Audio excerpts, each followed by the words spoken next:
तो गाइस मैं हूं अंकित और आप देख रहे हैं रेसलिंग फैंस नेटवर्क। शुरू करते हैं गाइस अपनी बातों को हम लोग सबसे पहले एजे ली से। तो भाई मैं तो इनको लेजेंड कंसीडर करता हूं, लेकिन फिर भी भाई फॉर्मर डब्ल्यूडब्ल्यू स्टार बोल देते हैं। एजे ली भाई जल्दी आपको वापस देखने को मिलेंगी। इसको लेके कई अपडेट्स हमने सुनी है, कई सारी न्यूज़ वगैरह निकल के सामने आई है पिछले कुछ महीनों में। सीएम पंक भाई क्या कहते हैं इनके बारे में वो भी मैं आपको बताते रहता हूँ, लेकिन अभी सीएम पंक ने वापस से कुछ नया कहा है। एंड यहाँ पे एक तो ऑलमोस्ट कन्फर्म करते हैं कि एजे ली वापस आने वाली हैं। एंड वापस आएंगी तो भाई उनके लिए जो पॉप मिलेगा ना वो सीएम पंक के रिटर्न पॉप से भी मैसिव होगा, ऐसा क्लेम करना है सीएम पंक का। CM Punk tells Peter Rosenberg a return from AJ Lee would be bigger than his. कहते हैं I had mine last year, I think hers would be bigger than mine. कहते हैं Peter Rosenberg के साथ बात करते हुए इंटरव्यू में कि जो मेरा रिटर्न था भाई वो पिछले साल हुआ था, मैंने अपना कर लिया। मुझे लगता है कि उसका जो रिटर्न होगा ना वो मेरे वाले से भी मैसिव होगा, मेरे वाले से भी बिगर होगा। यानी कि in terms of reaction, anticipation, हर तरीके से एजे ली का रिटर्न ज़्यादा मैसिव है, ऐसा कहना है सीएम पंक का। मैं इस चीज़ को जानता हूँ भाई कि सीएम पंक के रिटर्न के लिए लोग बहुत बेसब्री से वेट कर रहे थे, बिकॉज सीएम पंक बहुत लंबे टाइम से बाहर था एंड किसी को नहीं पता था कि वो कभी वापस आएंगे भी या नहीं। तो वो तो एक इसलिए ऐसी चीज़ थी जिस पे लोग बिलीव नहीं करते थे, तो वो ज़्यादा मैसिव चीज़ थी। लेकिन एजे ली के लिए ऐसा कुछ था नहीं, तो कहीं वहाँ पे अफेक्ट आ सकता है। लेकिन इसके बावजूद भी भाई एजे ली को बहुत सारे लोग वापस देखना चाहते हैं, मैं उनमें से एक हूँ। एंड एजे ली जिस दिन वापस आएंगी ना भाई वो मेरी नई फीमेल फेवरेट बन जाएंगी, मुझे ऐसा लगता है। बिकॉज अभी तो मैं रैंक करता हूँ कौन है मेरी फेवरेट, तो मुझे कोई दिखती नहीं है। बेकी लिंच को मैं बोल देता हूँ, लेकिन जिस दिन एजे ली वापस आ गई ना भाई मैं वापस वहीं पे चला जाऊँगा कि हाँ भाई एजे ली पसंद है। एजे ली को मैं भाई बहुत पसंद करता था एज अ फीमेल स्टार। मुझे लगता था कि एजे ली के अंदर वो टैलेंट है जो कि शायद किसी और के अंदर रोस्टर में नहीं था। वो ब्रूटल दिखती थी हर तरीके से भाई, वो कैरिज्मा था उनके अंदर। तो मुझे लगता है इनफ अप्रिशिएट कर दिया मैंने, अब बस हमें वेट करना तो एजे ली के रिटर्न का करना है। कहते हैं सीएम पंक कि भाई इनका रिटर्न, एजे ली का रिटर्न उनके रिटर्न से भी मैसिव होगा। आगे बढ़ते हैं गैस, बात करते हैं अगली स्टोरी के बारे में जो कि सीएम पंक को ही लेके। सीएम पंक भाई एक लिस्ट देते हैं कि वो किन किन अपोनेंट्स को फेस करना चाहेंगे डब्ल्यूडब्ल्यू के अंदर आने वाले टाइम के अंदर। एंड बहुत ही ज़्यादा इंटरेस्टिंग लिस्ट है भाई, आपको जानना चाहिए। एंड कौन से मैचेस आप इस लिस्ट में से देखना चाहोगे वो भी कॉमेंट करके बताना। नेम लेते हैं चैट गेबल का, उसके बाद लेते हैं ब्रॉन्सन रीड का, लुडविग काइजर का लेते हैं, गुंथर का लेते हैं, देन नेम लेते हैं भाई रोमन रेंस का, उसके बाद नेम लेते हैं कोडी रोड्स का, देन है द रॉक एंड उसके बाद है जॉन सीना। चैट गेबल के साथ मैं नहीं देखना चाहता, मुझे लगता है एक फिलर फ्यूड होगी। उसके बाद ब्रॉन्सन रीड ठीक है, मतलब इंटरेस्ट है, लेकिन नहीं भी होगा तो कोई दिक्कत नहीं है। उसके बाद लुडविग काइजर, मेरा कोई इंटरेस्ट नहीं है भाई इसमें। गुंथर के साथ डेफिनेटली भाई, एंड आपको शायद कुछ दिनों बाद ही स्टार्ट होते हुए फ्यूड देखने को मिल भी जाएगी। रोमन रेंस के साथ 100% मैं देखना चाहूँगा बिकॉज ऑफ पॉल हेमन। उसके बाद कोडी रोड्स 100% मैं ये भी देखना चाहूँगा, उसमें मुझे वो देखना है कोडी रोड्स के डॉग एंड इनके डॉग के बीच की फाइट भी मुझे देखनी है।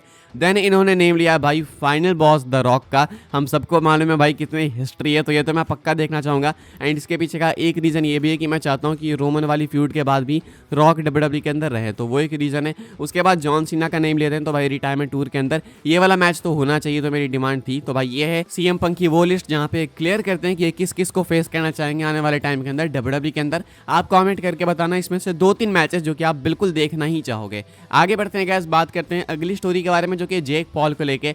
रिसेंट में भाई जेक पॉल बहुत ही ज़्यादा हाइप में, जो लोग जेक पॉल का नाम नहीं भी जानते थे अब वो भी जान रहे हैं, हर कोई जानता है जेक पॉल को because of the Mike Tyson वाली फाइट। अब ऐसे में इम्पल्सिव पॉडकास्ट के अंदर जेक पॉल कहते हैं कि वो लोगन पॉल के मैनेजर बनकर डब्ल्यूडब्ल्यू के अंदर आ सकते हैं। इम्पल्सिव पॉडकास्ट में Jake Paul says he would love to come to WWE but as Logan Paul's manager like Paul Heyman, I would want to be your like Paul Heyman. I would not want to like wrestle as much like I could do some set, but I would want to be like your sidekick businessman. कहना है Jake Paul का यहाँ पे कि मैं WW के अंदर ऐसे रसल करने तो नहीं आना चाहता, लेकिन हाँ मैं पॉल हेमन बन सकता हूँ तुम्हारा, यानी कि मैं तुम्हारा वो साइडकिक बिजनेसमैन बन सकता हूँ, तुम्हारा मैनेजर बन सकता हूँ। इस तरीके से मैं आना चाहूँगा। आखिरी बार जेक पॉल हमें देखने को मिले थे भाई क्राउन जूल में, जब रोमन एंड पॉल का मैच हुआ था, लोगन पॉल का, वहाँ पे जेक पॉल देखने को मिले थे। उस टाइम जेक पॉल के पास इतनी पॉपुलैरिटी नहीं थी जितनी अभी है। डब्ल्यूडब्ल्यू उस टाइम पे ही जेक पॉल को साइन करना चाहती थी। अब जेक पॉल भाई माइक टाइसन को हरा चुके हैं, भले जो भी बोलो, फिक्स फाइट बोलो, चाहे कुछ भी बोलो, हाइप तो मिल गई ना भाई। तो ऐसे में डब्ल्यूडब्ल्यू को यही हाइप तो चाहिए होती है। तो डब्ल्यूडब्ल्यू को अगर मौका मिल जाएगा ना कि जेक पॉल को रेसलमेनिया में ला सके, तो वो किसी भी कंडीशन में लाएंगे, चाहे कितने भी पैसे फेंकने पड़ जाएं। तो यहाँ पे तो जेक पॉल खुद ही इंटरेस्टेड दिख रहे हैं भाई, लेकिन वो लोगन पॉल के मैनेजर के तौर पे आने के लिए इंटरेस्टेड दिख रहे हैं। अभी रेसलिंग करने के लिए वो ज़्यादा इंटरेस्टेड है नहीं, वो बॉक्सिंग में ही घुसे हुए हैं। लेकिन इवेंचुअली आप देखना भाई ये रेसलिंग में भी आएंगे, डब्ल्यूडब्ल्यू के अंदर आपको रेसल करते हुए दिखेंगे। कभी रेसलमेनिया में इनका कोई मैसिव मैच भी होगा, ऐसे ही हाइप बिल्ड करेंगे भयंकर सी। आगे बढ़ते हैं गाइस, बात करते हैं अगली स्टोरी के बारे में जो कि चेल्सी ग्रीन को लेके डब्ल्यूडब्ल्यूई के भाई इंटरनल रिएक्शंस क्या है चेल्सी ग्रीन के ऊपर मैं आपको बता देता हूँ। निक एल्डिस क्रिस वैन वेलेट के साथ बात करते हुए चेल्सी ग्रीन के ऊपर डिस्कस करते हैं एंड कहते हैं कि देखो चेल्सी ग्रीन ने जो सोच के रखा होगा कि उनको ये कैरेक्टर मिलेगा या फिर वो जो करना चाहती थी वो तो उसके पास डेफिनेटली नहीं है। लाइक कोई नहीं चाहता कि वो एक गूफी कैरेक्टर प्ले करे, लेकिन उसको मिला ये कैरेक्टर एंड उसने जो प्ले करा है वो लाजवाब है। कहते हैं निक एल्डिस कि मुझे नहीं लगता कि कोई भी ऐसा होगा जो कि उसके कैरेक्टर प्ले से डिसअपॉइंटेड होगा एंड इस पॉइंट पे मुझे भी लगता है कि चेल्सी ग्रीन खुद में ही काफ़ी खुश है, मतलब खुद में ही उस कैरेक्टर को प्ले करके काफ़ी अच्छा फील करती है एंड ये कैरेक्टर वर्क भी कर रहा है। ऐसा लगता है कि चेल्सी ग्रीन के लिए बना था, तो काफ़ी बैकस्टेज अच्छी अप्रिसिएशन है चेल्सी ग्रीन के लिए। क्लियर कर देते हैं भाई इन सारी बातों से निक एल्डिस एंड फ्यूचर काफ़ी ब्राइट है, ऐसा निक एल्डिस भी होप करते हैं। तो अगर चीज़ें भाई इसी तरीके से बढ़ते रही ना तो चेल्सी ग्रीन का फ्यूचर बहुत कमाल का होने वाला है। ऐसा मैं कई लोगों को देखता हूँ बोलते हुए, कॉमेंट्स में भी मैं देखता हूँ कि लोग पसंद करते हैं एक्चुअली में चेल्सी ग्रीन को एंड बहुत कम होता है ऐसा। तो ये बहुत अच्छी बात है भाई, चेल्सी ग्रीन के लिए फ्यूचर काफ़ी ब्राइट दिख रहा है। बैकस्टेज लोग काफ़ी खुश है, फैंस के बीच में ओवर भी होते जा रही है। तो इवेंचुअली भाई जब इनका वो हिट टाइम आएगा ना, जब फैंस बिल्कुल पोस्ट करेंगे कि अभी ये इनफ टाइम हो चुका है, अब इनको विमेंस चैंपियनशिप देनी है, तब देखना भाई वो कितना ओवर हो जाएंगे एंड इनके लिए शायद रेसलमेनिया मोमेंट डब्ल्यूडब्ल्यूई को बनाना पड़ेगा, क्रिएट करना पड़ेगा। आगे बढ़ते हैं गाइस, हम लोग बात करते हैं अपनी नेक्स्ट एंड फाइनल स्टोरी के बारे में। क्या डब्ल्यूडब्ल्यूई भाई सिर्फ एडल्ट्स के लिए होने वाली है आने वाले टाइम के अंदर? क्या अगर आप 17-18 से नीचे हो तो आप डब्ल्यूडब्ल्यूई अब नहीं देख पाओगे? आई मीन देख तो लोगे लेकिन आपको नहीं देखनी चाहिए, क्या ऐसा कुछ होने वाला है क्या? अभी देखो भाई मैंने आपको अपडेट बताई थी ना कि डब्ल्यूडब्ल्यूई नेटफ्लिक्स पे जा रही है, वर्ल्ड वाइड जा रही है। इंडिया का भी नहीं पता लेकिन बहुत सारे अलग अलग टेरिटरीज में भाई ये नेटफ्लिक्स पे ही जाने वाले हैं। तो वहाँ पे Monday night raw TV PG नहीं होने वाला है, टीवी 14 होने वाला है। स्मैकडाउन टीवी पीजी नहीं होने वाला है, टीवी MA होने वाला है। एनएक्सटी टीवी पीजी ही होने वाला है। अब टीवी 14 आपको मालूम है भाई ब्रूटैलिटी, जो भी आप ऐसा बोलो, सिंपल एग्जांपल। टीवी MA क्या होता है? तो टीवी MA होता है मैच्योर ऑडियंस, ठीक है। मैच्योर ऑडियंस के लिए होता है, वो 17 के नीचे लोग नहीं देख पाते। उस चीज़ को मैंने देखा तो मुझे पता चला कि उनके लिए वो चीज़ बनी नहीं है। देखने का तो देख लो लेकिन उनके लिए वो चीज़ बनी नहीं है।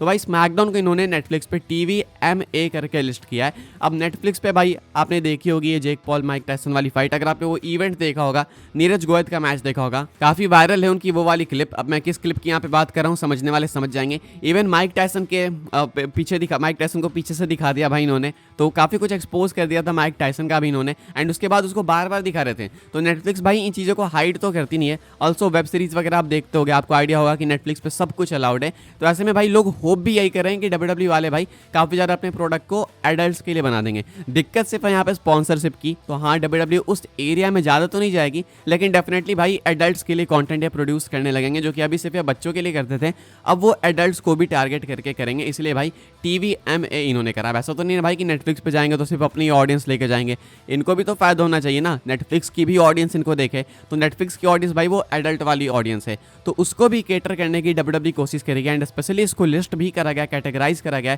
टीवी 14 एंड टीवी MA करके। तो शायद अगले साल से भाई आपको काफ़ी मैसिव एवोल्यूशन देखने को मिलेगा डब्ल्यूडब्ल्यूई के प्रोडक्ट में भाई। हो सकता है डब्ल्यूडब्ल्यूई वाले भाई टीवी 14 एक्चुअली करने लगे भाई प्रोड्यूस शोज अपने एंड टीवी MA के हिसाब से भी करने लगे। तो भाई एडल्ट कंटेंट आप देखना चाहोगे क्या डब्ल्यूडब्ल्यूई टेलीविजन पे?